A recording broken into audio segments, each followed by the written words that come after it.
안녕하세요. 김호준의 파파이스 제17회 시작합니다. 오늘은 송채경화 기자가 휴가인 관계로, 그리고 김보엽 기자는 영국에 간 관계로 혼자 시작합니다. 오늘 게스트는 학생 정신 차려! 지금 현장에 계신 분들만 아시겠지만 방금 소리를 지른 분은 지난 4월부터 송채경화 기자를 보기 위해서 맨 앞자리에 앉아서 아직 송채경화 기자에게 좋아한다는 말을 못한 대학교 2학년입니다. 정신 차려! 자, 오늘은 이슈 브리핑으로 두 가지만 짧게 얘기하면, 김무성 대표 체제가 출범했죠. 이 김무성 체제가 의미하는 것은 차기 대권주자가 되겠다는 사람이 공천권을 진 거거든요. 그러니까 친박은 사실상 이제 와야 된 겁니다. 두 번째로는 이게 역사상 가장 빠른 대선 행보의 시작이다. 새누리엔 여권엔 오야지가 둘이 생깁니다. 청와대 오야지 하나, 여의도 오야지 하나. 이 둘 간의 긴장관계 암투 앞으로 제가 중계하겠습니다. 그리고 두 번째로는 권은희 후보에 대해서 지난 방송에서 정청래 의원이 마치 공천하면 안 되는 것처럼 편집이 됐어요. 안 된다고 주장하는 것처럼 편집이 됐는데, 이번 말고 다음 총선에서 비례대표 1번을 주는 게 낫다. 공천하지 말자는 게 아니라. 왜냐하면 진정성이 희석될 수 있고 이런 이야기를 했어요. 근데 이제 다음 총선에서 비례대표 1번을 주는 게 낫다는 부분이 편집되다 보니 최근 정청래 의원이 대단한 공격을 받고 있다. 나를 살려달라. 제발 해명 좀 해달라. 그때 제가 이제 그 진정성이 희석된다는 이야기는 새누리의 프레임이니까 거기 놀아나지 말고 권은희 후보의 등장은 위로가 되는 측면이 있다. 그런 얘기 했죠. 하지만 정청래 의원의 지적도 맞는 부분이 있어요. 권은희 후보를 위해서 권은희 후보를 광주에 공천한 건 아니다. 거기서 출발해서 이제 정청래 의원이 그러지 말고 다음 총선에 비례대표 1번으로 이야기를 시작한 거거든요. 왜 그러냐면 이번 전략 공천을 잘 보면 말이죠. 큰 틀에서 천정배 또는 정동영 이런 사람은 굉장히 영향력이 있는 중진이잖아요. 선수도 오래됐고. 이런 사람들은 다 배제했죠. 올드보이라고. 그럼 같은 논리로 따지면 손학규, 김두관도 배제해야 돼요. 그렇죠? 근데 그분들은 공천을 받았어요. 그러니까 이거는 사실은 정동영, 천정배처럼 자신이 통제할 수 없는 중진들은 배제하고, 그리고 문재인과 대립각을 세울 수 있는 중진들은 또 공천해주고 하는 의도가 뒤에 있는 게 아니냐 이거지. 그리고 그 과정에서 이제 동작과 광주가 난리가 난 거죠. 이 사람 빼고 넣고 하다가 그렇다는 그런 문제의식에 출발해서 이제 권은희 후보에 대한 이야기를 했던 거고, 정청래 의원은. 이슈 브리핑은 여기서 마치겠는데, 한 가지 얘기하자면, 이제 안철수 대표하고 김한길 대표가 이제 투톱 체제잖아요. 근데 안철수 대표는 나중에 대권, 그리고 김한길 대표는 당권, 대권과 당권, 이렇게 이제 역할 분담 파트너십을 만약에 생각하고 있는 거라면, 안철수 대표가 그렇게 이해하고 있는 거라면, 저는 그런 말을 해주고 싶습니다. 정치가 그렇게 친절하지가 않다. 다른 정치인을 위해서 정치를 하는 정치인은 세상에 아무도 없어요. 그러니까 김한길 대표가 안철수 대표를 차기 대통령으로 만들어주기 위해서 지금 정치를 하는 것처럼 비춰지거나 이해된다면 그거 아니라는 거지. 이 얘기를 해주고 싶어요. 자, 이제 월드컵. 훨씬 더 중요한 월드컵 얘기를. 월드컵이 이제 끝났잖아요. 2014년 월드컵을 통틀어서 가장 인상적인 한마디를 제가 뽑았어요. 월드컵이 0대0으로 후반 43분까지 이어졌어요. 그러다가 클로제라고 하는 제일 나이 많은 공격수를 빼고 베체라고 하는 제일 나이 어린 공격수를 후반 2분 남겨놓고 집어넣어요. 그때 이 레브 감독이 이 개체 선수한테 뭐라고 하고 내보냈냐면, 이제 세상에 나가서 네가 메시보다 낫다는 걸 보여줘. 근데 결국 이 선수가 결승골을 넣죠. 이 말이 가장 인상적인 한마디냐? 아닙니다. 이게 독일 언론의 헤드라인을 장식한 문구인데 네가 끝을 낼 거다. 네가 해낼 거다. 라고 말을 하고 실제 그 선수가 끝장을 냈어. 굉장히 영화 같은 장면이죠, 이게. 오늘 이 얘기를 꺼낸 이유가 있는데 이 클로제 선수는 수백억, 수천억씩 버는 축구 선수들이 가지게 마련한 허세, 스캔들 이런 게 아무것도 없어요. 이 선수를 잘 보면 말이죠. 축구 직장인의 향기가 납니다. 축구장에 출근해. 그리고 점프 슛! 주로 헤딩을 합니다. 점프, 헤딩, 꼬링, 그리고 퇴근해요. 실제로 굉장히 가정적이고. 그리고 취미는 낚시랍니다. 인터뷰를 보면은 본인의 차는 10년째 아우디 A3예요. 적어도 이 정도 축구 선수들 스포츠카를 타죠. 여기 보면 문신을 다리에 했죠? 와이프도 등에 똑같은 문신을 했어요. 금술 아주 좋아. 그리고 이 선수는 선수 입문 때부터 굉장히 남달랐어요. 유소년 대표나 이런 대표 선수 출신이 아닙니다. 이 선수는 19살 때야 이 아마추어 팀에서 뛰기 시작했거든요. 20살에 이제 본격적으로 이런 아마추어 7부 리그. 7부 리그 들어봤어? 7부 리그? 2부, 3부도 아니고 7부 리그. 거기서 뛰기 시작했는데 22살까지도 프로팀에서 못 뛰었어요. 그리고 그때 22살까지도 몫으로 파트타임으로 일을 했어요. 이 선수의 성격을 단적으로 드러내는 일화가 하나 있는데 경기를 하는데 봐요. 이쪽 팀은 막 난리가 났죠? 이유가 뭐냐? 핸드링이라 이거예요. 핸드링. 이때 골을 넣은 선수 이 선수가 클로제. 핸드링이야. 핸드링 맞아요. 근데 갑자기 상대편 나폴리 팀인데 나폴리 선수들이 막 칭찬하잖아. 머리 두드리면서. 왜 그랬냐? 이 클로제 선수가 나 핸드링 맞아. 그래서 심판이 그래? 뒤집어요. 뒤집고 옐로우 카드를 안 줘요, 대신. 그러자 이 상대편인 나폴리 팀 선수들이 와가지고 칭찬해 주는 거예요. 이 새끼 진짜 잘했다. 성격이 이런 사람이야. 그리고 그 독일 언론들 뒤져보면 이 사람의 특징이 인터뷰할 때 굉장히 말을 더듬는데요. 수줍어하고 나서기 싫어하고 그러면서 분석하기를 어떤 이유를 대냐면 클로제 선수가 폴란드 출신입니다. 독일과 폴란드의 관계를 아시는지 모르겠는데 우리나라와 일본의 관계보다 더하면 더했지 폴란드 국민의 90%가 폴란드의 가장 큰 위협은 독일이라고 그 정도의 감정을 가진 아버지가 폴란드 축구 대표팀의 일원이었어요. 엄마는 폴란드 핸드볼 대표 선수였어요. 근데 이제 공산화되면서 독일로 가서 이민 갔어요. 처음에 그래서 독일 왔을 때 클로제는 독일말을 하나도 못했답니다. 2단어만 알았다고 하는데 그 2단어가 뭐였는지 확인해 보려고 했으나 못했어요.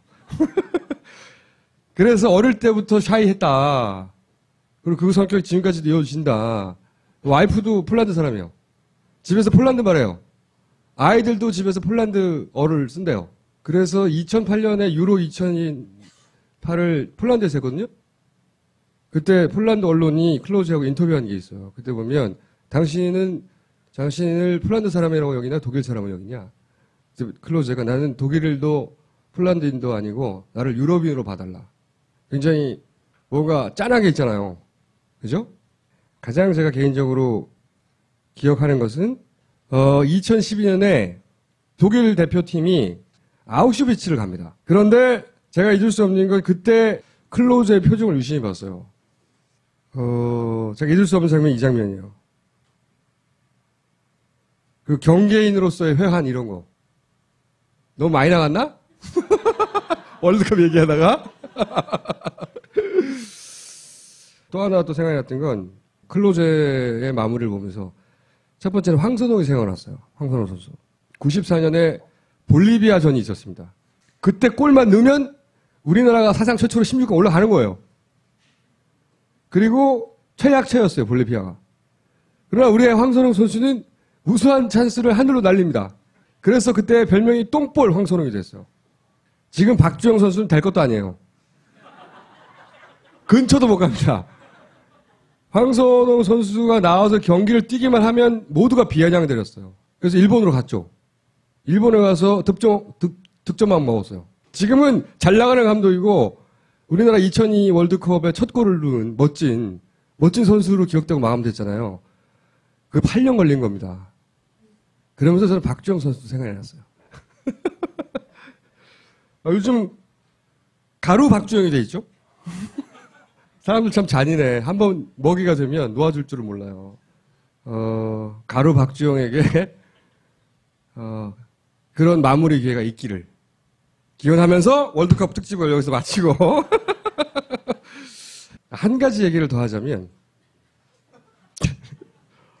그래서 이제 클로제 보다가 아우슈피츠 떠올라서 독일 떠올리고 일본 떠올랐잖아요. 근데 일본이 최근에 집단 자위권을 가져갔잖아요. 우리 전쟁하겠어 하고 스스로 결정할 권한을 가졌어 이제. 그런데 거기에 대해서 중국은 난리가 났고 미국은 환영을 했죠. 왜냐하면 미국은 일본을 이용해서 중국을 견제하도록 하려고 하는 거니까. 그러면 우리가 입장했어야 될 거 아니에요. 정작 식민지는 우리였잖아. 우리가 당한 거 아니야. 성명서를 내긴 냈어 몇 줄. 일본이 집단 자위권을 행사함에 있어 한반도 안보 및 국익에 영향을 미치는 사안은 우리의 요청 또는 동의가 없는 한 용인될 수 없다는 것을 분명히 한다. 뭐야 이게. 그러니까 집단 자위권 행사하는 거는 뭐 해. 근데 우리한테 해를 끼치면 안 된다. 미리 물어봐야 돼. 씨발. 등신도 아니고 이게 아니 정말로 전쟁을 하면 전쟁해도 되겠습니까? 이렇게 동의를 구하나? 한심하게 짝이 없어 정말. 외교가 아예 존재하지 않는 거예요 기본적으로. 그 다음에 다루기로 하고요. 본격적으로.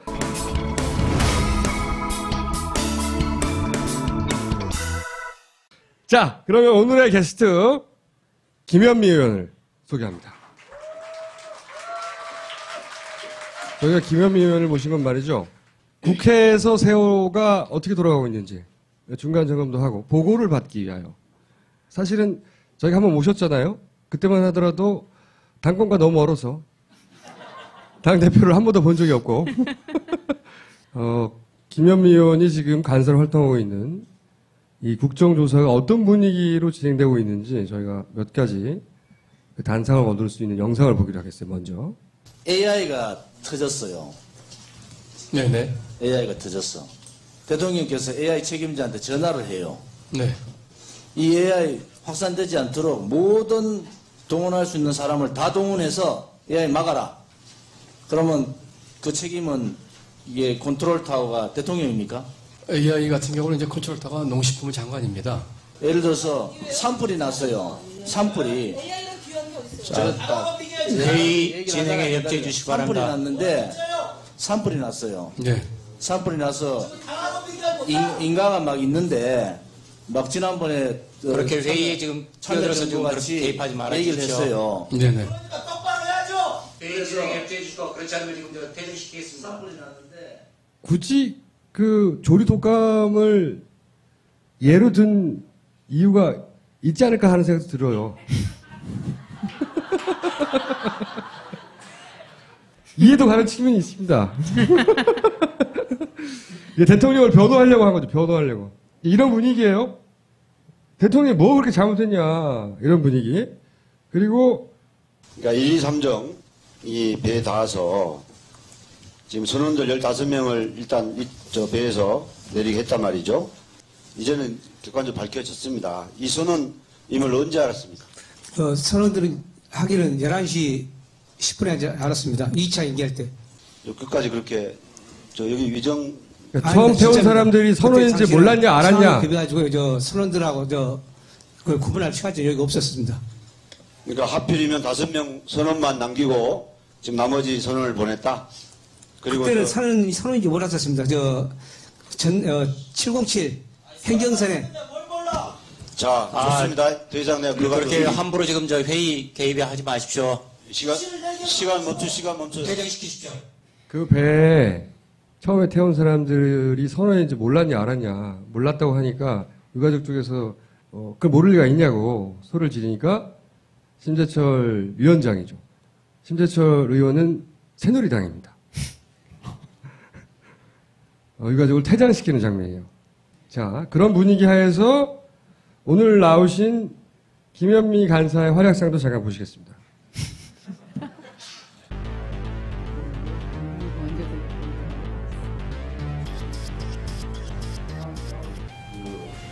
개별기를 통해서 상황이 진행되는 걸 보고 또 우리 정부서실에서도 지금 진행 상황을 얘기해주고 있었습니다. 그리고 상황을 그냥 모니터링만 하고 있다가 10시에 일보를 정확하게 봤습니다. 그 순간 여러 차례 전화를 하고 여러 차례 그 문서를 보내가지고 힘을 받았습니다. 30분 단위로 문서로 보고를 드렸습니다. 그렇기 때문에 대통령이 충분히 직접 만나서 물어보는 것 이상으로 상황을 파악하고 있다고 생각합니다. 대통령께서 잠시 중도용 하셨죠? 뭐라고 하셨습니까? 거기 가셔서 구명조끼를 학생들은 입었다고 하는데 발견하기가 힘듭니까? 지금은 안행도 2차관 갇혀있기 때문에 구명조끼가 의미가 크게 없는 것 같습니다. 대통령 갇혀있어서요. 대통령은 5시 10분에 동대본에 가실 때까지 남아있는 승객 전원이 선실에 갇혀있다는 사실조차도 모르고 가셨습니다. 그런데 무슨 보고를 제대로 했다라는 겁니까? 제가 어제도 감사원에 얘기했는데 해경과 청와대 상황실과의 교신록을 보면요, 사람들은 모두 선실에 갇혀 있어서 바다에는 한 명도 보이지 않는다는 얘기가 수없이 나옵니다. 그런데 대통령한테 뭘 보고하셨길래 대통령 가셔가지고 이 말씀이요, 이번 세월호 전국에서 가장 국민을 쇼킹하게 한 얘기입니다. 대한민국 대통령은 300명이 넘는 사람들이 선실에 갇혀있는데 그것도 모르고 있다. 그것도 사고 발생 7시간이나 되고 어떻게 수백 명의 아이들이 물속에 있는데 대통령께서 단 한 번 회의를 소집하지 않을 수가 있습니까? 내 새끼라면 그렇게 하겠습니까? 내 새끼가 물속에 갇혀있는데 어떻게 대통령이 돼가지고 아니 왜 회의를 안 합니까? 회의를 보고서만 받아보고 경고만 받으면 됩니까? 이게 나랍니까? 지금 대한민국이 상소를 올리는 조선시대입니까? 비서실장님, 이러는 거 아닙니다. 이게 지금 잘하는 시스템이라고 여기서 그렇게 얘기하십니까? 김 의원님, 실장님, 저도 드릴 말씀이 있습니다.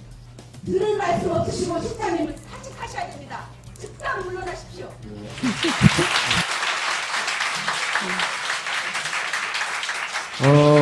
그래서 국정조사가 잘 되고 있나요? 국정조사가 잘 안 되죠. 왜 안 되고 있습니까? 네. 그러니까 국정조사에는 사실상 수사권이나 조사권이 없습니다. 네. 그러니까 우리가 자료를 달라고 하면은 안 주면 그만이죠. 안 주면 그만이고, 그다음에 어떠한 증인을 채택한다라고 그랬을 때 새누리당이 합의를 해주지 않으면 그 증인을 부를 수가 없습니다. 이때까지 그래서 기관들이 자료를 잘 제출했습니까? 협조하고? 안 했죠. 거의 자료를 주지 않고 힘이 없는 기관 뭐 이런 데는 뭐 그렇게 되는데 청와대 같은 데는 저희가 한 235건인가 이렇게 야당 의원들이 요구를 했는데 뭐 한 7건인가를 줬는데 그건 거의 인터넷에 다 나와 있는 거고 이제 나머지를 이제 인터넷 주소를 알려주던가요? 청와대 게시판에 있는 거 긁어갖고 주거나 뭐 이런 거고. 그러면 새누리당은 실제 이 국정조사를 제대로 할 의지가 있다고 보세요? 새누리당은 안 하는 게 남는 거죠. 어떻게 해서든 안 하려고 하는 거고, 이제 이렇게 할 수밖에 없었던 것은, 우리가 6.4 지방선거를 앞두고, 국정조사 계획서를 채택했잖아요. 그러니까 이제 이거를 안 하게 되면 선거에 불리하게 되니까 할 수 없이 이제 국정조사 계획서에 합의를 한 거고, 그것도 유가족들이 2박 3일 국회에서 농성을 했잖아요. 그러니까 이제 할 수 없이 한 거죠. 그러면 여태까지 국정조사를 통해서 새롭게 밝혀내거나 새롭게 드러난 우리가 모르는 사실 있나요? 특별히 모르는 건 없을 거고, 근데 저희가 이제 새롭게 나타난 거는 아까 제가 해경 녹취록, 해경과 청와대 사이에 있어서 전화 녹취록이 왔습니다. 그것도 내일이 질인데, 오늘 새벽 1시에 왔어요. 거기서 건져낸 내용이 뭐예요? 건전한 내용은 이제 청와대가 실시간으로 거의 이제 이 상황에 대해서 보고를 받고 있었다. 거기 보면은 그 문제가 됐던 대통령이 계속 영상을 대통령에게 올려야 되기 때문에 사진을 보내라. 다른 건 제쳐두고 사진을 보내라. 이런 이야기들 계속 나오죠. 글을 읽기 싫어하거든요. 그래서 계속 사진을 요구하는 게 나오고, 그 다음에 뭐 청와대가 그 며칠 동안 우리가 받은 게 이틀인가 3일간가 되는데, 그 뭐 배를 언제, 그 인양을 언제 하니, 뭐 이런 이야기들까지 다 있으니까, 청와대가 사실 상황을 다 보고 있었다는 게, 그게 사실은 이번에 좀 드러나는 거고, 그 다음에 이제, 자기들은 컨트롤 타워가 아니라고 했지만 실제로 굉장히 자잘한 걸 계속 얘기해요. 그래서 빨리 보내라, 뭐 어느 정도까지 사람을 귀찮게 하냐면, 무슨 서거차도에 있는 거기 파주소장님 전화번호도 물어보고요. 청와대 얘기했네. 그래서 대통령이 거기 그 내용 중에 네. 혹시 새롭게 드러난 건 없어요? 전화번호 많이 물어봤다 말고? 내용 중에 뭐 특별한 건 없는데 청와대가 하는 일이 별로 별게 없어요. 그냥 보고서를 올리기 위해서 계속 숫자만 세요. 처음에는 그 승객 숫자를 계속 승객 숫자를 세요. 나중에는 이제 구조된 숫자를 또 세요. 보고하려고 그러는 보고만 하는 거죠. 그러니까 청와대가 무슨 상황을 어떻게 해보려고 하는 이런 게 없어서 실제로 뭐 이렇게 지시해서 뭘 투입하고 빨리 자원을 집중하라고 이런 얘기는 없고요. 해경하고. 지시사항은 그게 있죠. 대통령이 해경청장에게 전화를 이제 할 거다. 그리고 이제 그 전화의 내용이 해경청장한테 전화를 하기 전에 먼저 이제 그 해경 상황실로 이런 메시지를 이제 보냅니다. 대통령이 하는 얘기가 똑같은 얘기인데 받아 적으라 그러고 뭐 선실 구석구석을 다 뒤져서 한 명도 없이 하더고 해경 특공대를 파견해서 이걸 해라. 방송에 나왔던 그 메시지를 그대로 다시 한번 읽어주는 거죠. 결국 그 얘기는 그 메시지도 남이 써줬다는 얘기네요. 그대로 읽어주는 거죠. 그대로. 근데 저희가 볼 때는 이게 해경하고만 청와대 사이에 한란이 있었던 건 아닐 것 같고 분명히 해수부하고도 있을 거고 해군하고도 있을 거라고 생각이 됩니다. 그렇겠죠. 근데 이제 그런 거는 이제 공개를 안 하니까 저희가 이 전모를 파악하기는 힘드는데. 해수부나 해군으로부터는 그런 게 안 왔고 전혀. 안 왔죠. 안 주죠. 그러니까 청와대 컨트롤 타워의 실체가 실상 굉장히 아무것도 아니었다. 별게 없는 거죠. 전화번호 물어보는 숫자 물어보고. 굉장히 좀 허접하다 이런 생각이 드는 게 하나 있고 그다음에 결정적으로 저희들이 좀 실망스러웠던 거는 대통령이 그날 아침부터 4시 10분에 청와대에서 비서실장 주재로 수석비서관 회의를 합니다. 자기들이 실습이라고 하던데 실습이 회의를 하는 자리에 대통령이 4시 10분 처음으로 등장을 하는 거예요. 근데 하루 종일 대통령이 어디서 무엇을 하셨는지에 대해서 아는 사람이 없어요. 그날 오후 5시까지 세월호와 관련해서 대통령이 제대로 보고를 받지 못했다. 몰랐다. 예. 저 제대로 어떤 상황이 벌어지고 있는지 몰랐다. 제대로 몰랐다는 생각은 드는 거죠. 그러면 그날 하루 종일 청와대에서는 실제 세월호 상황을 파악해서 누군가 컨트롤 타워를 하려고 했다면 대통령인데, 그렇죠? 그렇죠. 최종적으로 대통령이죠. 그러면 그날 세월호와 관련된 컨트롤 타워는 진짜로 없었던 거네요. 청와대. 그러니까 제대로 작동되지 않았고 정부가 좀 부재한 상태가 아니었나. 그리고 또 하나 이제 웃기는 게 계속 그 영상을 요구를 하잖아요. 근데 나중에 이제 영상을 요구한 이유가 뭐냐. 그러니까 그 1000톤 이상인가 되는 배에는 이 영상 장치가 달려 있답니다. 우리나라 그렇죠. 배들이. 그래서 이 BVR이라고. 배에서 네. 이 영상을 찍으면 그게 그대로 청와대 벙커 안에 그 영상 시스템을 노무현 대통령 때 마련해 놓은 게 있거든요. 네. 그러면 이제 거기에서 이 상황이 그대로 볼 수가 있는 거예요. 쫙 누르면은 거기에 딱 확대돼서 거기에 보일 수 있다는 건데 그 시스템을 만들어 놓은 방에 대통령도 안 가보고 비서실장도 안 가봤다는 거예요. 아, 그 지하에 안 내려가고 예. 그 지하에 직원이 내려가서 그걸 찍어가지고 다시 올라와서 보냈다고요? 예, 사진을 보냈다는 거예요. 예. 저는 그래서 지하가 무서운가 보다. 그럴 수 있잖아요. 근데 너무 이상하지 않아요? 귀신 나오는 거 아니야? 근데 왜 대통령이 비서관들이나 수석비서관을 만나서 궁금하지 않을까요? 그러니까 지금 현재 파악할 수 있는 건 국정조사를 해서 사실은 어떤 사건의 실체를 파악할 수 없다는 걸 파악하는 거군요. 뭐 어떻게 말하면 역설이지만 그럴 수 있는데 그래서 지금 가족들이 특별법 안에 조사권과 수사권을 달라 이런 이야기를 하는 거죠. 그래서 더더욱이 예. 마지막에 청문회는 있지 않습니까? 청문회. 예.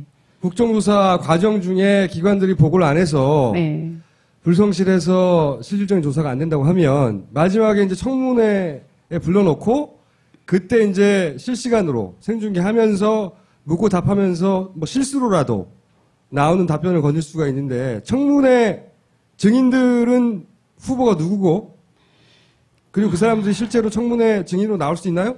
청문회 증인을 가지고 여야가 국정조사 계획서를 짤 때 여야가 요구하는 증인에 대해서는 반드시 채택한다. 이렇게 합의를 했어요. 네. 증인 모두에 대해서. 그런데 여와 야가 각각 네, 요구하는 증인에 대해서는 증인에 여야 간사가 협의하여 반드시 채택한다. 이렇게 돼 있거든요. 네. 근데 이게 의결을 해야 되잖아요. 네. 위원회에서 의결을 하려면 그 명단을 올리는 것에 대해서는 여야가 합의를 해야 돼요. 그러니까 여든 야든 요구하는 건 받아주기로 해놨는데 네. 그 명단을 올릴 때는 합의를 해야 된다고요? 그런 방식으로 해서 안 하겠다는 거죠. 그래서 지금 뭐 증인 명단을 저희는 새누리당 머리 좋아요. 근데 이게 국회 법 자체가 그렇게 돼 있어요. 그래도 국회의원들이 여러 명 모였잖아요.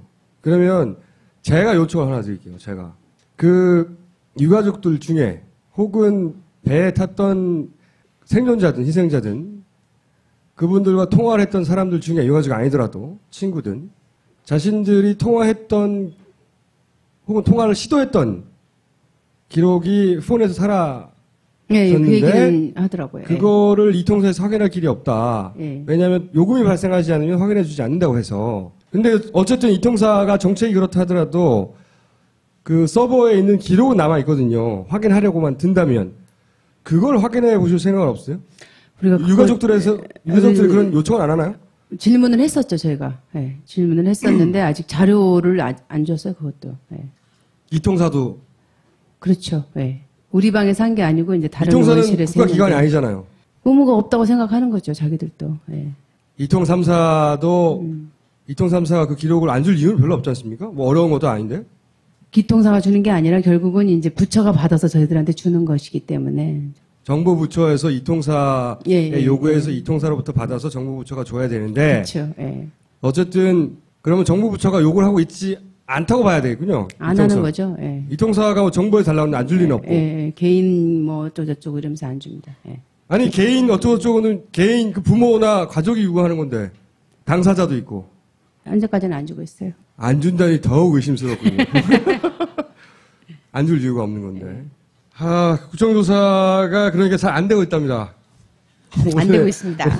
오늘의 결론은 국정조사가 잘 안 되고 있고 예. 한계는 알겠어요. 한 가지만 부탁드려볼게요. 예. 이 통화 삭제만 끝까지 한번 확인해 봐주세요. 그럴게요. 예. 그리고 지금 그런 사람이 한둘이 아닌데 예. 그 일반인들이 신청해가지고는 확인해 주지 않으니까 예. 그것만이라도 예. 그거 하고 어차피 지금은 대단한 비밀이 나올 것 같지는 않고 지금은. 별거고 세월호 안에 지금 CCTV 복원 작업하는 거는 알고 네, 계시죠? 근데 그렇습니다. 그거 보면은 조금 새로운 게 나올 수도 있고요. 예. 그리고 만약에 이 새누리당에서 지금 위원들 중에 예. 딱 한 사람만 빼고 했으면 좋겠다 하면 누구 있나요? 그거는 제가 하지 말고 이제 보신 국민들이 투표를 하시면 좋을 것 같은데. 예. 아니, 그런 일로 투표까지 하고 싶지 않고요. 저희는 짧은 영상밖에 못 봤으니까. 근데 저는 이제 새누리당 간사도 굉장히 그런데 이제 심재철 위원장이 좀 마음을 열고 했으면 좋겠어요. 왜냐하면 똑같이 광주에서 지금 재판을 하고 있잖아요. 선원들에 대해서. 네. 재판을 하면 유가족들이 이제 버스 2대, 3대 가가지고 재판을 쭉 방청을 합니다. 그러면은 선원들이 나와서 진술할 때마다 가족들이 다 일어나서 막 소리 지르고 욕하고 울고 막 그렇죠. 그래요. 그러면 되죠. 예. 그러면 판사가 그거를 이렇게 퇴장시키는 게 아니라 보통은 퇴장시킵니다. 보통은 네, 일반 근데- 법정에서는. 근데 여기서는 다른 특별한 사건이다. 그래서 그렇게 많이 울고 막 그런 분 한 분을 불러요. 그래서 네. 하시고 싶은 이야기 있으면 하시라고. 법정에서 네, 그러면 이제 그분이 쭉 얘기를 해요. 그 유가족들의 분노, 슬픔 이런 거를 재판 안에 이렇게 안고 갑니다. 우리도 사실 국정조사를 우리가 하고 있지만 사실은 뭐 국회의원들이 할 일이 그거죠. 유족들을 대신해서 우리가 하는 거잖아요. 네. 근데 우리 지금 위원회 운영은 유족들을 지금 다그치고. 탄압하면서 가는 거죠. 그러니까 유족들이 국정조사장에 들어오게 되면 이제 방청석이 이렇게 있습니다. 그러면 우리가 10시에 회의를 시작을 해요. 그러면 유족들은 보통 한 40분, 50분에 오잖아요. 9시. 그러면 미리 40분, 50분 중에 이제 그분들 그 입장을 사인을 해주면 되는데 10시에 회의에 와서 그때서 이제 사인을 해주는 거예요. 그리고 숫자도 제한하고 그 다음에 이제 모니터를 하러 이제 그 유가족들의 모니터단을 구성해서 오면 모니터단을 2명을 전달했어요. 그랬는데 2명을 전달해서 여러분이 잘 아시다시피 뭐 조는 것도 나가고 막 이랬잖아요. 그러니까 모니터단을 1명으로 줄이는 거예요. 1명만 들어오게.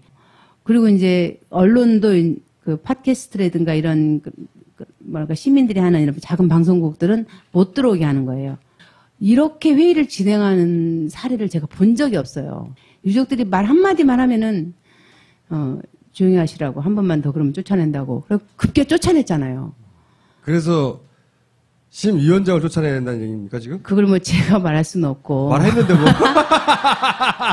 알겠습니다. 이번 청문회 성과는 하나는 대한민국에서 대통령부터 밑에까지 아무도 제대로 일하는 사람이 없다는 거 하나하고 새누리당과 함께는 이 국정조사로 어떤 국정조사도 제대로 할 수 없다는 걸 밝혀내는 국정조사가 되는 것이고 그리고 이제 오늘 하신 이야기는 대부분 국정조사 뒷담화 이걸로 정리가 될 것 같아요. 네. 저희들이 더 잘해야 되는데 어떻게 사실상 자료도 없고 접근하기가 많이 힘들고 그래서 국민들이 원하는 것만큼 못했습니다. 근데 마지막에 이제 청문회 할 수 있는 데까지 해보고요. 세월호 특별법이 좀 잘 돼서 조사권과 수사권을 갖는 국민조사위원회가 구성이 된다라고 하면은 저희들보다 훨씬 더 잘 할 수 있을 것 같습니다. 그래서 세월호 특별법이 좀 잘 될 수 있도록 여러분도 좀 많이 응원해 주시기 바랍니다. 알겠습니다. 오늘 말씀 죄송합니다. 감사합니다. 네. 멤버십이라고? 그게 뭔데? 호신술을 안 배워도 되는 사람도 있고 그걸 왜 가르쳐줘? 각자 지키라고 그러는 건데 그게 무슨 멤버십이야? 와인 같은 거 글쎄 모르겠다. 와인을 잘 못 먹어도 멋있으면 멋있는 거야.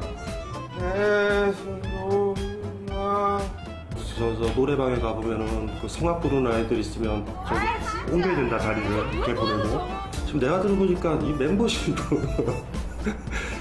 그걸 얼마나 받으려고 그러냐? 23만 1년에? 네. 졸라 비싸네. 23만 이거 씨발 누가 아냐? 응? 모두 다 보고 싶구나.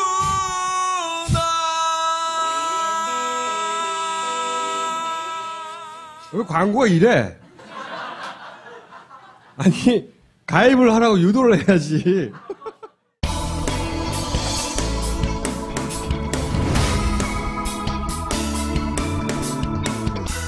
본문에 보면 이런 문장이 있다고 합니다. 승리는 의지의 산물이지 경쟁의 산물이 아니다.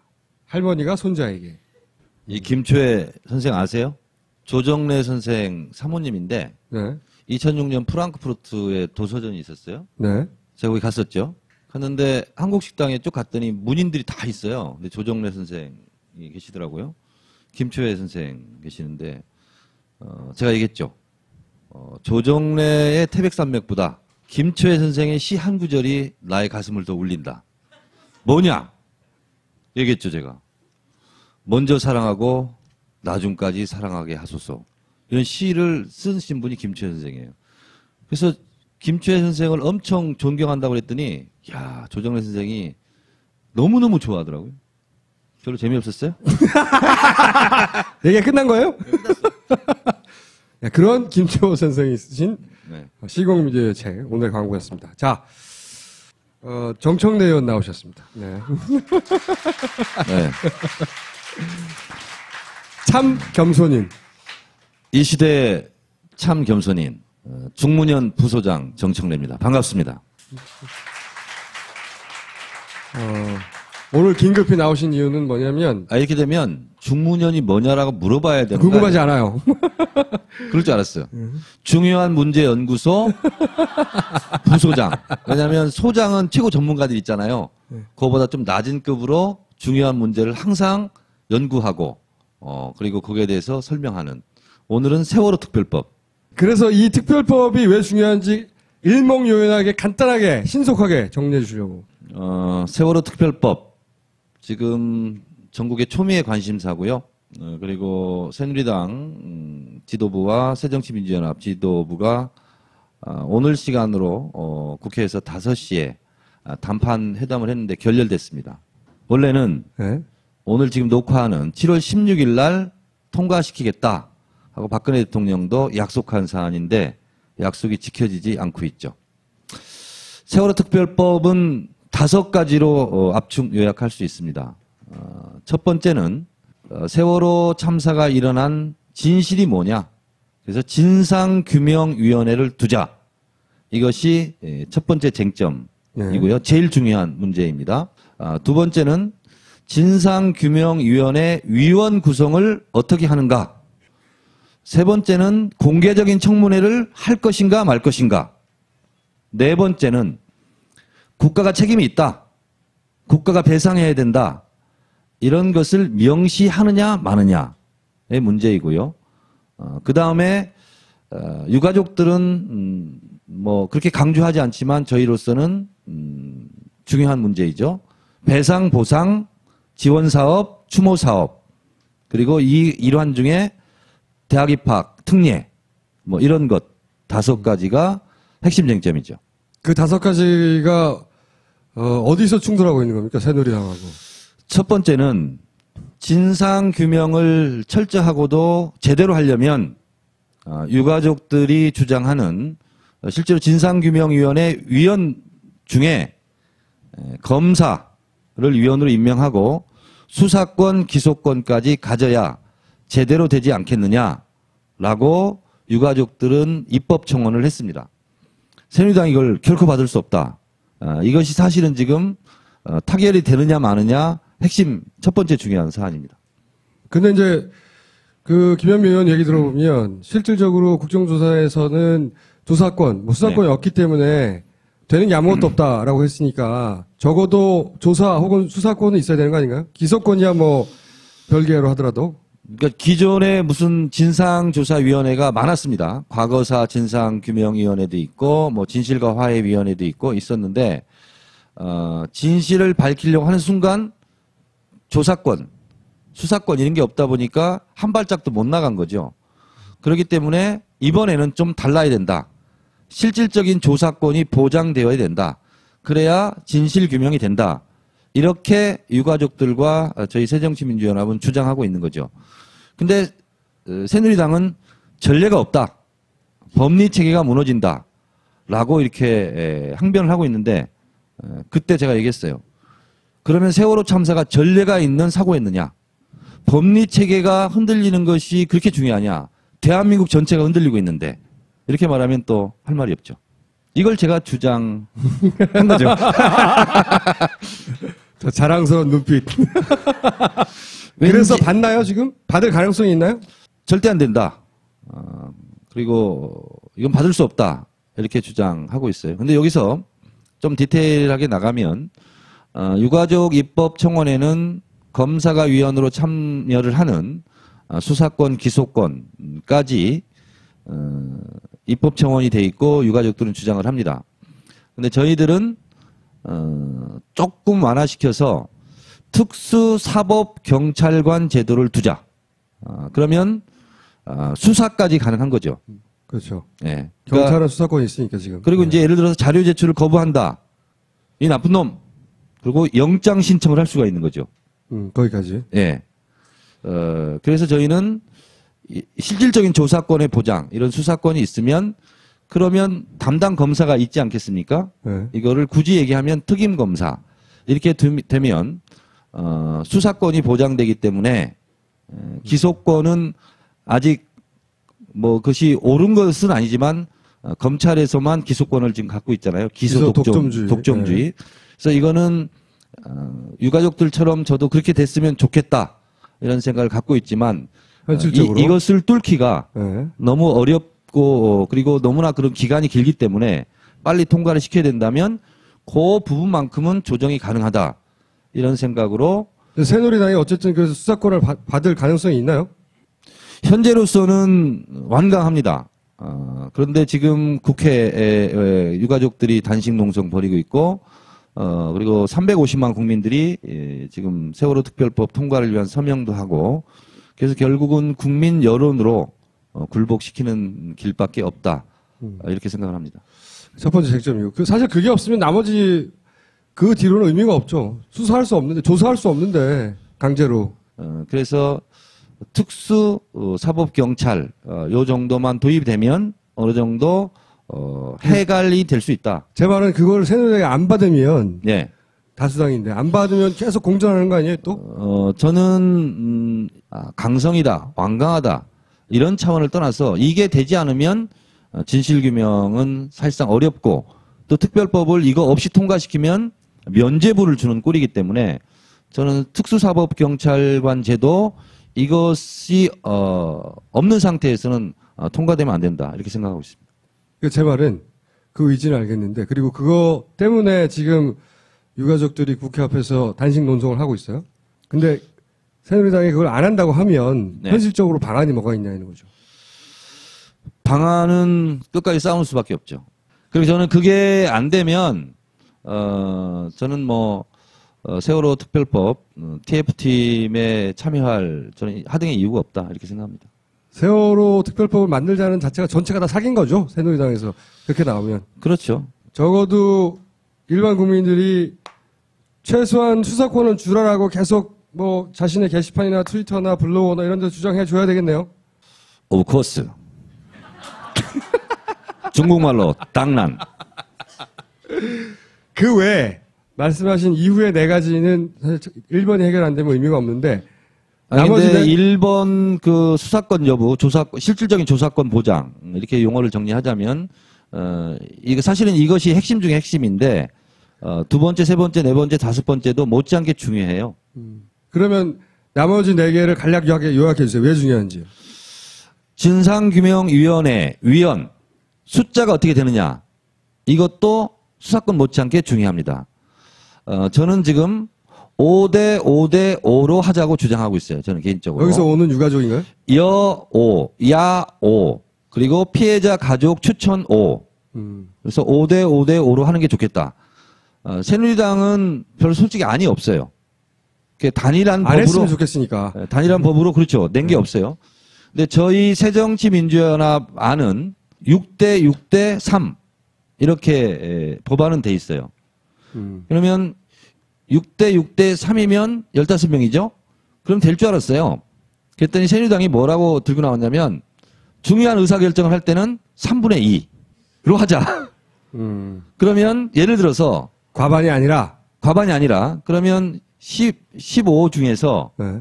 3분의 2 이상이니까 10이 돼야 되는 거예요. 네. 그러면 실질적으로 새누리당이 추천한 6명이 똘똘 뭉쳐서 반대하면 어떠한 결정도 할 수 없어요. 위원회에서. 그래서 저희는 상식적으로 보통 과반 의결이거든요. 과반이면 8명 찬성이면 어떤 의결도 할 수 있는 거잖아요. 그랬더니 기상천외하게 특별 다수제, 가중 의결 정죽수. 야, 이런 걸 들고 나와요. 그래서 저희도 경악했어요. 한 번도 이런 적이 없어. 전례가 없어. 근데 이건 전례가 없는 새로운 역사를 창조하면서 수사권은 전례가 없다고 안 돼. 이런 거죠. 세 번째 쟁점은 뭐냐면 이런 진상규명을 하는 과정 속에서 필요하다면 청문회를 개최해야 되지 않습니까? 증인들 불러다가. 근데 청문회는 안 된다. 계속 청문회를 하다 보면 언제까지 이 문제로 끌려다녀야 되냐? 할 수 없다. 그래서 저는 의외로 청문회 같은 경우는 그냥 전례와 관례대로 그냥 사실은 통과되는 거거든요. 그런데 청문회를 또 걸고 넘어졌어요. 청문회를 안 하는 조사가 어디 있습니까? 마지막에 다들 전 세계적으로 청문회를 하지. 그렇죠. 네. 네 번째가 국가의 책임을 인정하고 국가가 배상의 책임을 진다 하는 것을 명시적으로 박자. 이런 건데. 박자. 진짜 법안이 그렇게 돼 있어요. 박자? 이제 규정하자. 명시적으로 규정하자. 이제 이렇게. 근데 새누리당에서 그게 안 된다. 새누리당은 그건 안 된다. 굳이 국가라는 말 넣어서 이 현 정권이 잘못했다는 걸 환기시키지 말자. 그렇죠. 그런데 저는 새누리당이 그렇게 굳이 주장하기 때문에 저는 굳이 국가의 책임이 있다. 국가가 배상해야 된다. 이렇게 명시해야 된다라고 굳이 저는 또 주장하고 있어요. 잘하셨고요. 네. 마지막에 이제 많은 가지수입니다. 대학 특례 입학을 포함한 지원 그리고 추모 사업 그리고 이제 의사장사 지정 이렇게 했는데 국민적인 오해가 좀 있고 좀 유가족들이 가슴 아파하는 부분이기 때문에 제가 좀 이 자리를 빌어서 해명을 하고 싶습니다. 제일 지금 유가족들이 비판받고 공격받고 있는 부분 중에 하나가 특례 입학 부분이죠. 대학 특례 입학입니다. 네. 그런데 이건 이렇습니다. 단원고 1, 2, 3학년 학생들이 실제로 공부를 못했어요. 못했겠죠, 당연히. 못했어요, 공부를 실제로. 그런 일이 벌어졌는데. 그래서 단원고 1, 2, 3학년 지금 현재 학생에 한해서 정원에 입학을 허용하자라는 겁니다. 정원 왜? 예. 그러니까 예를 들면 그러니까 들어갈 수 있는 학생들을 쳐내고 들어가는 게 아니고 그런 게 아닙니다. 그러니까 오해를 하는 거죠. 단원고 학생을 특례 입학을 시키면 그만큼 못 들어가는 게 아니냐 이런 오해가 있는데 그렇지 않고요. 대학 입학 정원의 1%를 더 뽑을 수 있는 권한을 주는 겁니다. 대학에. 각 대학에. 네. 각 대학은 정원을 늘리기를 원합니다. 1000명 입학 정원이면 1%면 몇 명이죠? 10명. 10명은 더 뽑아도 좋다. 하는 근거 규정을 이번에 두는 겁니다. 그렇기 그래서 때문에 각 대학이 판단하에 그렇죠. 단원고 학생을 입학시킬 수도 있는 예. 아닐 수도 물론 있지만 그렇죠. 그러면 예를 들면 좋은 대학 위주로 가는데 그건 아니고 기존의 성적을 산출해서 거기에 걸맞는 입학 사정을 할 수 있는 또 세부적인 근거 규정을 만드는 거죠. 이해했습니다. 네. 근데 이건 새누리당에서 반대할 이유가 별로 없을 것 같은데요. 이 부분은 그래서 합의를 했습니다. 유일하게. 거의 유일하게. 또 하나는 의사상자 지정에 대해서 가족들이 굉장히 공격받는 것에 대해서 마음 아파합니다. 이게 악성 댓글들 이런 거 있잖아요. 세월호 참사로 희생된 것은 안 됐지만 그렇다고 안중근 의사, 윤봉길 의사처럼 이렇게 의사는 이제 죽은 거죠. 사망한 거죠. 의상은 뭐냐면 부상을 당한 거죠. 네. 다친 거고. 그래서 이렇게 해야 되느냐? 이제 이런 것에 대해서 공격받는 것에 대해서 굉장히 마음 아파하시더라고요. 댓글 알바들인데. 예. 네. 오해 마십시오. 일반적인 의사상자 이런 부분을 가족들이 고집하지 않아요. 그래서 저희가 잠정적으로 가안으로 합의한 것은 세월호 특별법에 한해서 예를 들면 4.16 안전의인 이렇게 하면은 되지 않겠느냐 해서 대략적인 합의가 되어 있습니다. 사실 세월호 벌어지고 나서 국가나 일반 국민들이 해줄 수 있는 게 없어요. 애들이 다시 살아나지 않잖아. 그렇다고 국가가 정말로 조사를 제대로 해서 너희들 이렇게 죽을 수밖에 없었다고 밝혀내 주지도 않잖아.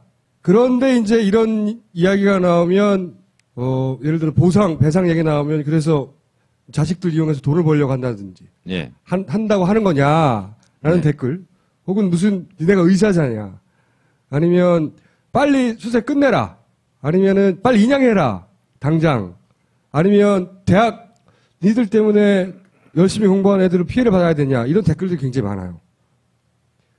이거 알바들입니다. 새누리당 입장에서는요. 이런 알바들 맞아요. 이런 것을 숨기지 않는데 하여튼 빨리 이걸 끝내고 싶어 해요. 그래서 더욱 그런 여론몰이를 하죠. 그렇죠. 그리고 충분하게 보상해 주면 되는 거 아니냐. 이렇게 아주 이렇게 1차원적인 이런 돈중심 사고 이런 것을 하고 있는 듯한 단서를 충분히 포착하는 순간이 제가 많이 있어요. 상당히 조심스럽게 얘기합니다. 그런데 가족들 제가 면담도 많이 해보고 이렇게 했는데 가족들은 그것을 원하는 게 아닙니다. 가장 원하는 건 왜죠? 왜? 그렇죠. 우리 아이들이 왜 이렇게 죽어갔느냐. 이 부분에 대해서 알고 싶고 그리고 우리 아이들은 돌아오지 않지만 또다시 이런 일이 벌어져서는 안 된다. 다시는 이러한 불행한 일이 벌어지지 않도록 제도를 개선할 수 있는 그런 대안을 마련해야 된다. 그런데 이제 이 악성 댓글들은 그런 부모님들의 진정성을 자꾸 훼손하는 거죠. 자, 그렇게 중요한 그 법안의 TF에 소속돼 있으면서 사실상 이 TF를 이끌고 가고 있는. 참 겸손이기 때문에 그 말은 100% 중에서 10%만 부인하겠습니다. 10%만 인정하는 게 아니고 부인. 사실상 이끌고 있는. 그래서 이 법안이 만약에 통과되지 않으면 다 모조리 정청래 의원의 책임이 되는. 제 운명이자 팔자겠죠. 7월 24일이 세월호 참사 100일이랍니다. 그런데 가족들은 마지노선으로 7월 24일까지 단식 농성을 계속하겠다. 이렇게 얘기하고 있고, 오늘 저희 당에서 내일이면 7월 17일이면 끝나거든요, 회기가. 그래서 다시 7월 국회를 열자. 원포인트로 세월호 특별법을 통과를 위한. 알겠습니다. 특별법과 관련된 사정은 그렇고요. 사실 요즘 세월호 관련 뉴스를 보면 사람들이 잘 클릭을 안 해요. 저도 종종 이제 이런 얘기를 들어요. 이제 그만할 때도 되지 않았느냐. 이런 얘기 듣는데요. 정말 그런 얘기 하시면 안 됩니다. 그리고 과거의 전례가 없는 그런 특별법을 요구한다. 그런 얘기도 하시면 안 돼요. 이것이 전례가 없는 참사였듯이 또다시 이런 전례가 있는 참사가 발생하면 되겠습니까? 그렇기 때문에 이것으로 끝내야 되죠. 그래서 저는 주장합니다. 특별법이 그동안 많았어요. 그 많은 특별법보다 더 특별한 법을 이번에 만들어서 이 참사에 대한 원인을 정확하게 규명하고 다시는 이런 사건이 일어나지 않도록 고리를 이번에 완벽하게 끊어야 된다. 그래야 21세기 대한민국을 살다간 이 시대 동시대인으로서 역할을 하는 거다. 저는 그렇게 생각합니다. 의원님은 그런 역할을 해주셔야 되고, 이 방송을 보시는 일반인들도 뭐 큰 거 아니에요. 그냥 그런 기사에 클릭 한번 해보고, 아, 이래서 그랬구나. 간단하게 욕도 한마디 해주세요, 거기다가. 이거 좀 들어줘, 이 새끼들아. 관심, 대단한 거 안 해도, 아, 이 사안에 대해서 관심을 잃지 않고 있다, 사람들이. 이것만으로, 새누리당에 압박이 될 수 있거든요. 그 정도는 할 빚은 졌잖아요, 우리가. 자, 여기까지입니까? 오늘의 리포트는? 끝!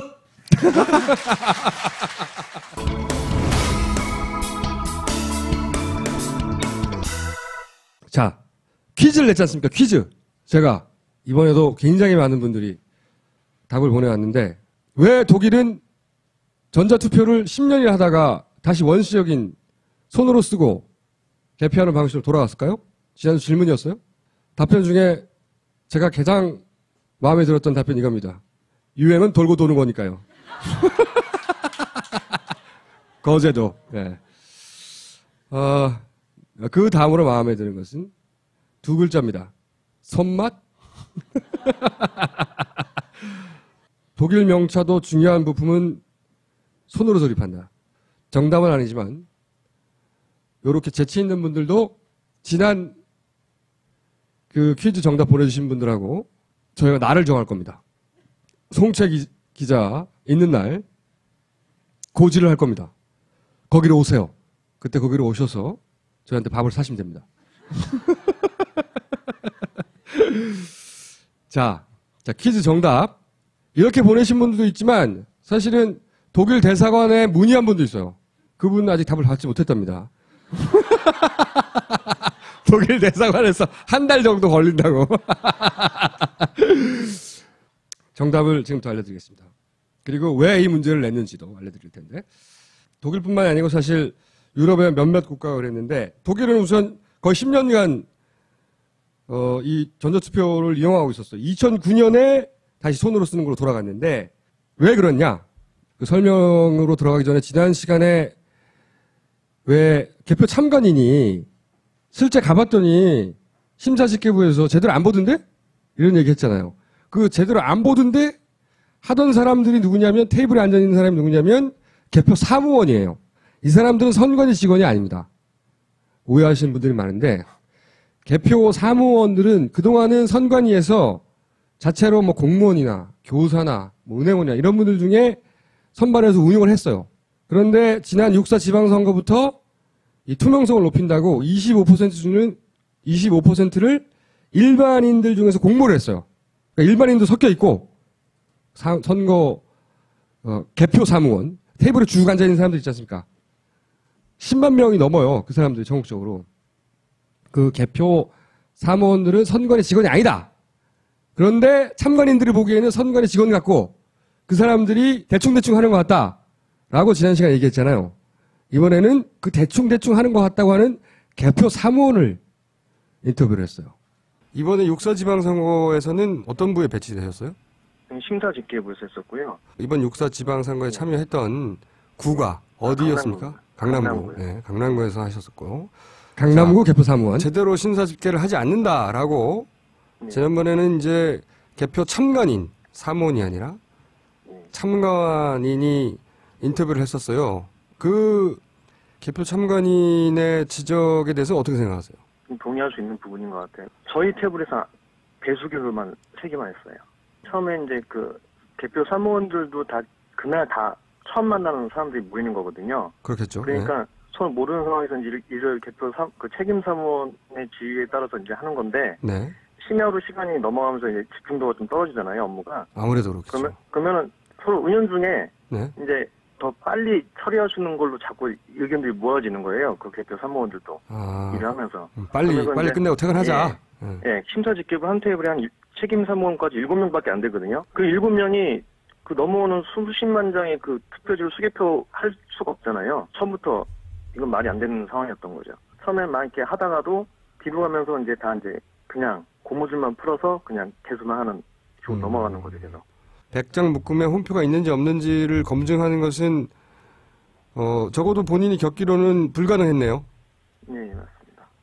그렇군요. 내 목소리가 너무 작아. 그러면 심사 집계부에 배치되기 전에 선관위에서 와서 표 하나하나 낱장을 다 검표해야 합니다라고 하는 교육은 받지 않았나요? 사업부터 하기 전에요. 그 단상에서 마이크로 네. 그 전체 공지식으로 이게 간단한 교육을 이렇게 진행을 합니다. 그때 혹시 심사집계부에서는 반드시 한 장 한 장을 검표하고 넘어가야 합니다. 이런 고지는 없었습니까?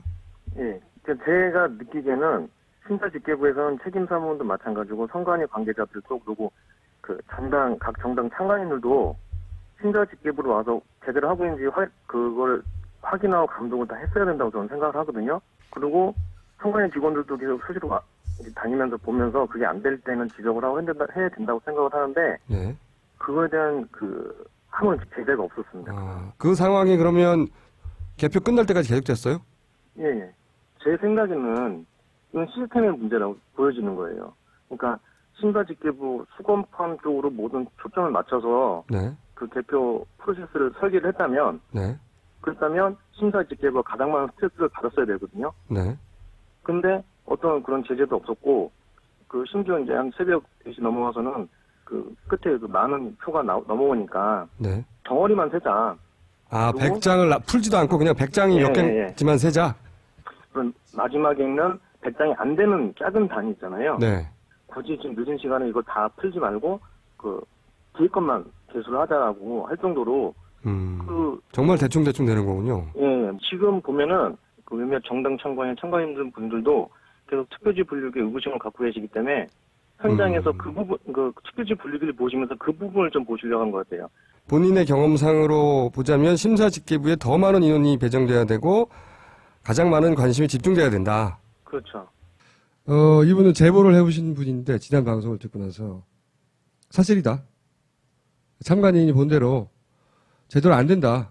제대로 안 되는 이유가 뭐냐? 그 전체 절차가 설계되기를 기계가 정확하다고 가정하고 그리고 심사집계부가 그 기계가 한 것을 검증하라고 놔뒀는데 정말로 하나하나 볼만한 인력이 숫자가 배치되지 않기 때문에 어차피 좀 시간이 지나면 볼 수밖에 없다는 거죠. 그래서 이분의 생각으로는 이거는 기계가 맞다는 전제하에 나머지가 짜여진 거다. 수검표 제대로 안 된다는 거고. 그러면 그렇게 되면 어떻게 되냐? 기계가 분류한 것이 사실상 최종 결과가 되는 거예요. 그래서 지난 시간에 이것은 전자개표의 요소가 있는 것이다. 왜냐하면 사람이 걸러내지 못하니까. 그래서 그 노트북이 중요해지고, 그래서 거기 프로그램이 중요해지는 거고, 그래서 네트워크 카드 얘기를 할 수밖에 없는 거고. 왜냐? 기계가 낸 결과를 우리가 받아들여서 거의 최종으로 가니까. 랜카드를 제거했다 제거하지 않았다 이 사실 자체가 중요한 게 아니라 따져보자면 이제 그러면 기계도 중요하고 프로그램도 중요하고 해지는 거잖아요. 그 기계와 그 프로그램에 우리나라에서 벌어진 모든 선거의 운명이 걸린 거예요. 그러면 그 소스 코드, 프로그램의 소스 코드를 제대로 본 사람이 있는가 따져봤더니 소위 자문위원들 중에 아무도 소스 코드를 제대로 본 사람이 없는 거야. 그리고 실제 아무 문제 없다고 말하는 선관위 직원들 분에게 여쭙고 싶은 것은 그러면 그런 말을 하는 본인들은 그 소스 코드를 제대로 보고 이해했냐고 묻고 싶어요. 아니잖아. 에스토니아라는 나라에서도 전자투표를 도입했어요. 근데 에스토니아는 비교적 전자투표가 잘 되고 있는 나라예요. 왜 그렇게 잘 되고 있냐면 여기는 운영 체제부터 오픈소스를 사용했어요. 그리고 에스토니아에 있는 어떤 프로그래머도 그 소스 코드를 검증해 볼 수 있게 해버렸어요. 다 공개해버렸어요. 시스템 전체를. 당연히 이렇게 해야 되는 거 아닌가요? 선관위가 그럼 어떻게 해야 되느냐? 독일처럼 해야 되는 거예요. 그럼 독일은 왜 10년 만에 기계를 다 걷어내버렸냐? 독일이 기술이 부족해서 아니면 우리 사회보다 공적인 신뢰가 부족해서 음모론자가 하도 많아서 아니란 거지. 이유가 뭐냐면 아주 간단하게 정리해드리면 98년에 독일에 이제 전자투표가 도입됐고 2009년에 모조리 다 걷어내버렸어요. 11년 만에. 비슷한 시기에 네덜란드하고 아일랜드도 전자투표를 도입했는데 그런데 당시 도입된 기계가 뭐냐면 네답이라고 하는 회사의 ES3B라는 모델이에요. 이거예요. 이렇게 생긴 기계예요. 여기서 투표합니다. 그런데 이 기계가 문제가 있다고 시민단체들이 그러니까 전자투표를 믿지 못하겠다고 나는 컴퓨터를 믿지 않는다. 이런 시민단체가 있어요? 시민단체가 있습니다. 처음에 네덜란드에서 시작됐는데 네덜란드에서 나는 정확하게 말하면 전자투표를 하는 컴퓨터를 믿지 않는다. 라는 제목의 시민단체예요. 이 단체에서 문제제기를 계속 합니다. 계속 하니까 이 얘기를 듣고 방송국이 나서요. 다큐를 만듭니다. 주요 내용을 그러면 간단하게 요약해 드릴게요. 투표를 종이하고 연필로 하는 것은 정말 시대에 떨어진 거다. 이렇게 첫 멘트를 시작해요. 그런데 그래야 할 필요가 있다. 이 정부기관이나 담당 공무원이나 업체에서 100% 보완이 된다. 기관의 인증을 받았다. 전혀 문제가 없다. 선거 부정은 절대 불가능하다. 이런 인터뷰를 쭉 합니다. 초반에. 이 사람들이 쭉 나와가지고 안 된다. 절대 그럴 리가 없다. 그런데 이 방송국에서 기계를 한 대 빌립니다. 자기들이 기계를 하나 빌려와요. 그리고 대학 교수를 찾아가서 물어봐요. 소위 선거 부정이 가능하다고 물어보냐. 컴퓨터공학과 이 교수가 가능하다.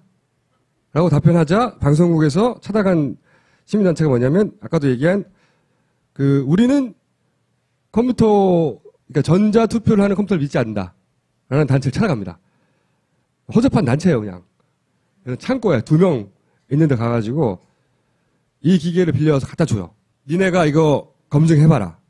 다큐의 내용을 요약하는 겁니다. 그랬더니 역시 도라이버로 뚜껑을 엽니다. 네덜란드 도라이버가 등장합니다. 뚜껑을 열어서 이 사람들이 그거를 5주 동안 가지고 있어요. 이 기계를. 5주 동안 열어가지고 지들 마음대로 뜯어봐요. 그런 다음에 결론을 냅니다. 이런 칩 하나만 바꾸면 마음대로 조작할 수 있다. 이런 보고서 같은 걸 내요.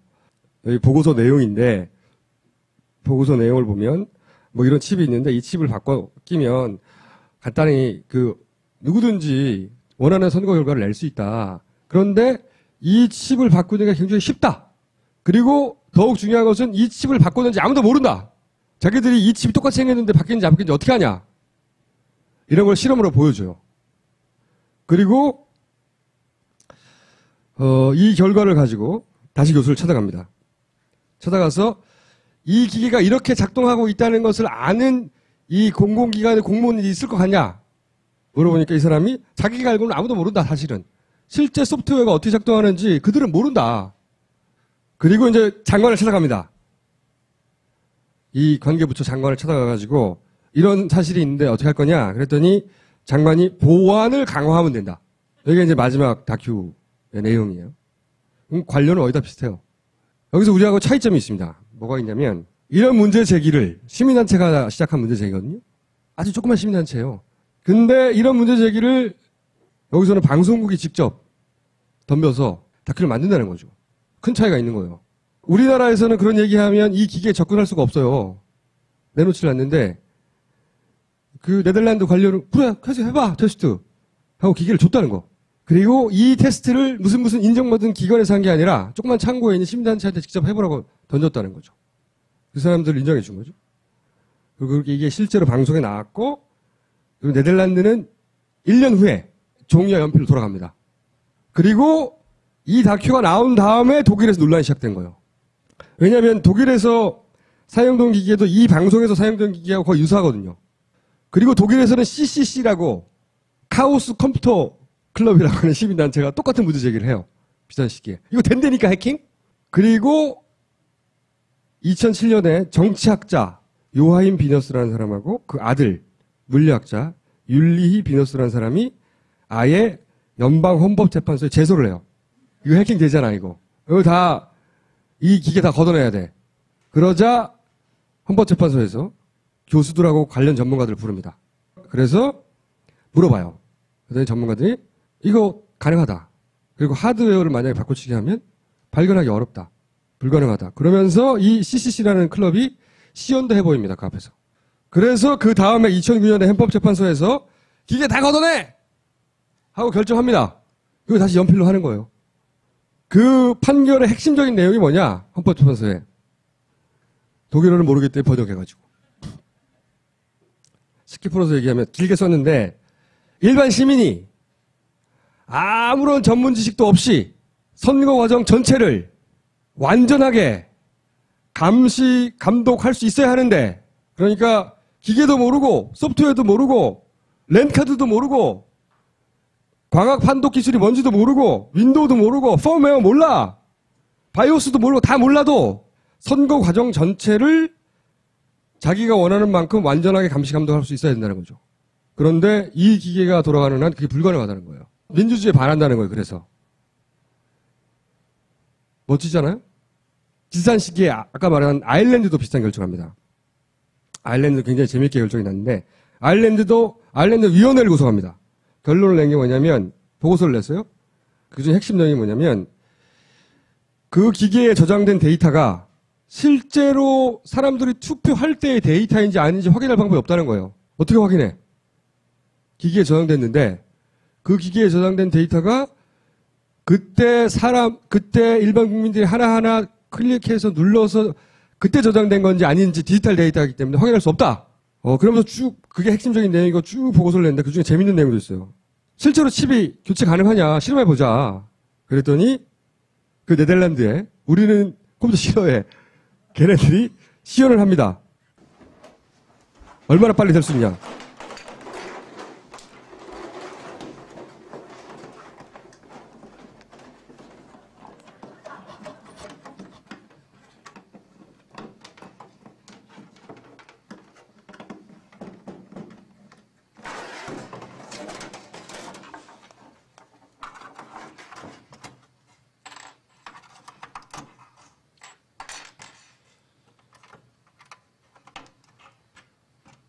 일부러 테이프를 붙인 거예요. 눈에 띄라고.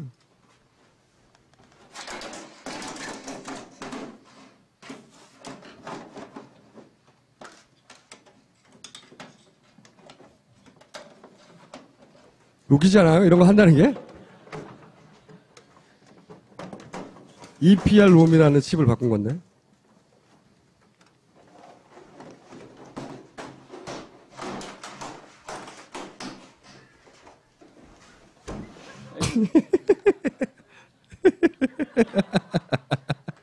필요한 장비는 이게 다라 이거지. 그리고 보고서에 그 내용이 있어요. 2분 이내에 다 끝나더라. 이런 걸 국가위원회에서 했어요. 실제로. 그 보고서 내용도 재밌는 것도 있는데 어떤 내용도 있냐면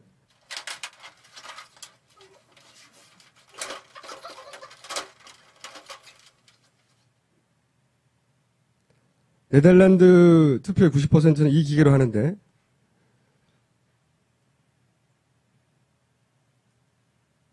누군가 선택하고 빨간 걸 누르는 거예요. 내가 이 사람 했다고.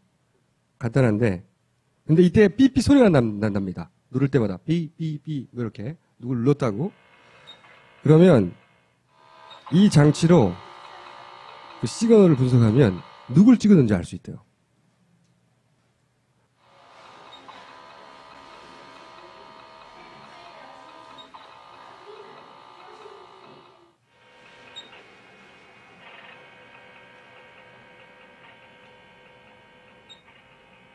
앞에서도 하고 25m 밖에서도 합니다.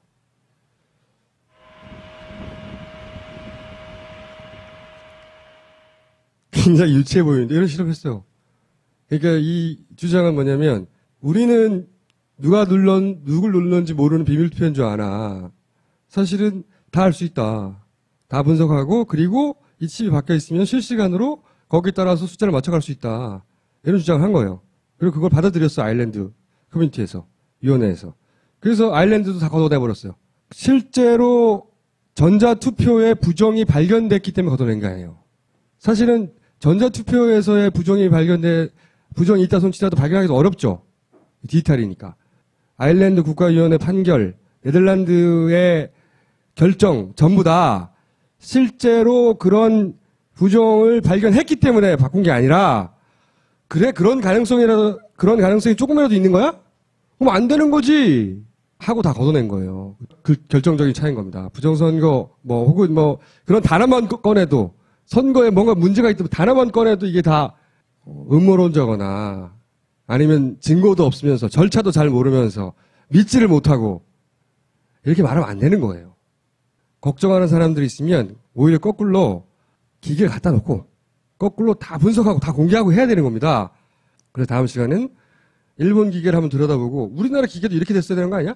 라고 하는 얘기를 하겠고 마지막으로 오늘 퀴즈를 하나 더 내겠습니다. 독일, 프랑스 이 정도 되는 나라는 부정선거 같은 건 전혀 없을 거야.